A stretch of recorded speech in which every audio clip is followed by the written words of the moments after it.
Hey, what's going on, guys? In this video I'm going to be showing you a couple of changes I've made to my Carbine kit. So let's get started. First of all, now there is no longer 3 pieces to the stock. It is now 1 piece. Now, does this actually change it? I mean, it's extremely hard. Ow. Probably not. This one is still absurdly hard also. The other changes I've made is that if you want these grips, they are extra. You can just ask me and I will make them. This is what I'm making now, and also I'm going to leave these in. This is the support material, and if you want it out, you can take it out yourself.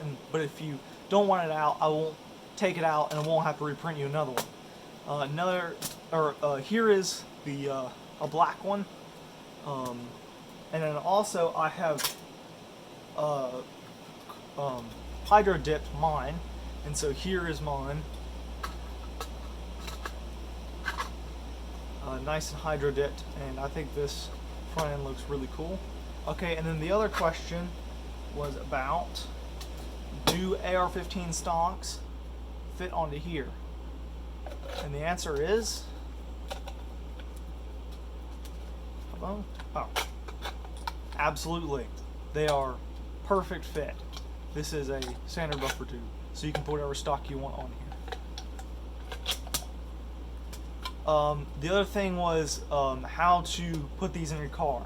PLA melts at 140 degrees, which most cars don't get to, but it'll start getting soft around 110 degrees in the car.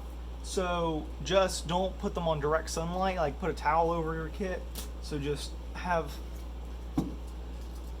your kit and then take something like a t-shirt or a towel or something and just throw something over it, and it should be fine.